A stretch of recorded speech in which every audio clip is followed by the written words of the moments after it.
জয় মা বাংলা, জয় গুরুদেব। নমস্কার। অ্যাস্ট্রো বিআরএসে সকলকে স্বাগত জানাই। আশা করি সকলে ভালো আছেন। আজকে আলোচনা করব 2024 ডিসেম্বর মাস কেমন যেতে চলেছে ধনুরাশির জাতক বা জাতিকাদের, সেই নিয়ে শুরুতেই বলবো এই আলোচনা আপনাদের জীবনে 40 থেকে 50 ভাগ ফলিত হবে। কেউ দয়া করে ভাববেন না এটা আপনাদের জীবনে 100% ফলিত হতে চলেছে। কারণ হচ্ছে যাদের ব্যক্তিগত লগ্নগোষ্ঠীর সঙ্গে বর্তমান পরিস্থিতি যতটা বেশি ম্যাচ করবে তাদের সঙ্গে ততটাই বেশি ফলিত হবে।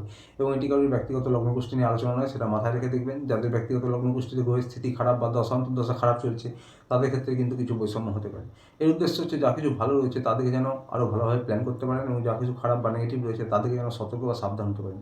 শুরুতেই বলবো ধনুরাশির যারা বিদ্যার্থী পরীক্ষার্থী রয়েছেন তাদের উদ্দেশ্যে আপনাদের 5 নম্বর যে হাউসটি, সেই হাউসের অধিপতি হচ্ছে মঙ্গল রয়েছে আপনাদের নিচস্থ, এবং 8 নম্বর হাউসে রয়েছে। 8 নম্বর হাউসটা এমনিতেও খারাপ, তাই পড়াশোনার জন্য বিশেষভাবে মনোযোগী হতে হবে যারা বিদ্যার্থী পরীক্ষার্থী রয়েছেন। তবেই কোনো কম্পিটিটিভ এক্সামের ক্ষেত্রে, অ্যাডমিশনের ক্ষেত্রে, পড়াশোনার ক্ষেত্রে আপনারা কিন্তু সফলতা পাবেন।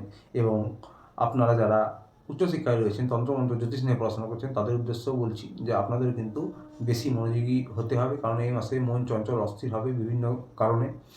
তো মনোনিবেশ না করলে কিন্তু আপনারা সেরকম সফলতা এই মাসে অন্তত আশা করবেন না। তাই মিশ্র ফলাফল আপনারা পাবেন, ভালোভাবে ফোকাস করুন। এবার বলবো যারা লাভ রিলেশনে রয়েছেন, প্রেম ভালোবাসে, তাদের উদ্দেশ্যে আপনাদেরও কিন্তু 5 নম্বর হাউস থেকে বিচার করা হয়।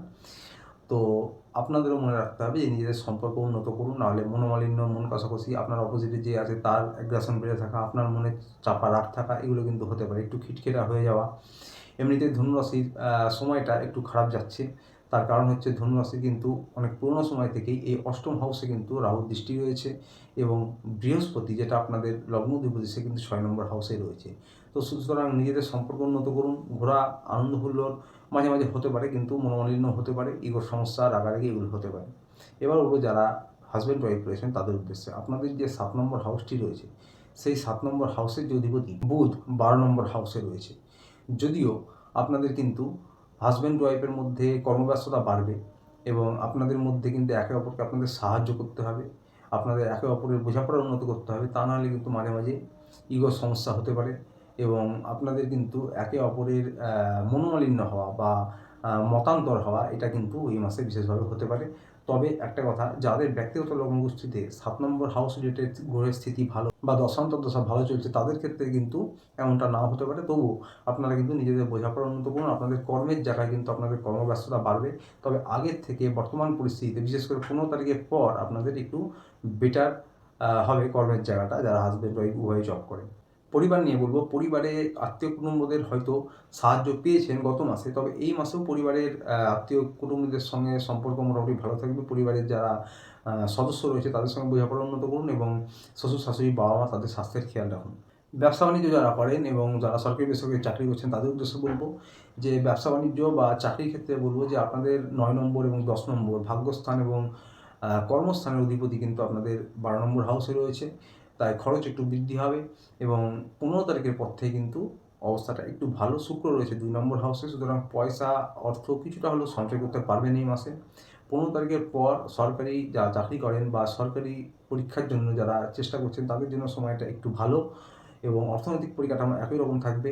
15 তারিখের আগে পর্যন্ত কোনো বড় ডিল বা হুটহাট কোনো সিদ্ধান্ত নেওয়া, পার্টনারশিপে কোনো ব্যবসা করা, এগুলো 15 তারিখের পর করলে করতে পারেন। 15 তারিখের আগে না করাই ভালো, বা করলে খুব বুঝে শুনে ভাবনা চিন্তা করে এগোবেন। অর্থনৈতিক পরিকাঠামো একই রকম থাকবে, আপনাদের কর্মব্যস্ততা কিন্তু একটু বাড়বে। তবে যারা শেয়ার মার্কেটে বা লটারির জন্য ট্রাই করছেন, তারা আপনাদের শনির দৃষ্টি রয়েছে ভাগ্যস্থানে এবং লাভভাবে, তারা কিন্তু সফলতা পেতে পারেন। একটু বুঝে শুনে এগোতে হবে, কারণ শনির কিন্তু দৃষ্টি রয়েছে লাভভাবে এবং সাকসেস হাউসে বা ভাগ্যস্থানেও রয়েছে। শনি মার্গী রয়েছে, এবং শনি কিন্তু পরিশ্রমের দেবতা, ন্যায়ের দেবতা। তাই পরিশ্রম প্রয়াস করুন, তাহলে মোটামুটি আপনাদের এই মাসটা ব্যবসা বা সরকারি বেসরকারি চাকরির জন্য ভালো যাবে। তবে 15 তারিখের পর থেকে সময়টা আর একটু ভালো।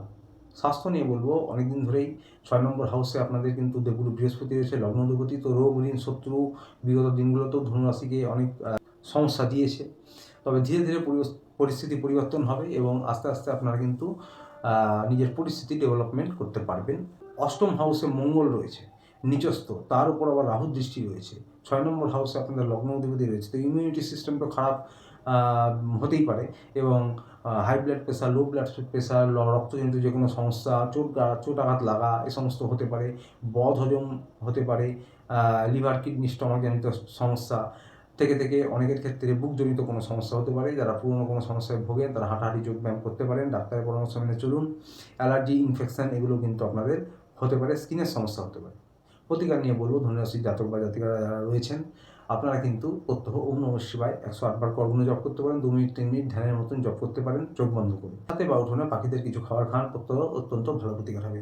তো আসছিল এই পর্যন্ত। ভিডিওটি ভালো লাগলে চ্যানেলটি অবশ্যই লাইক সাবস্ক্রাইব করে পাশে থাকবেন। দেখা হচ্ছে আবার পরের ভিডিওতে। আপনি ভালো থাকবেন, সুস্থ থাকবেন। নমস্কার।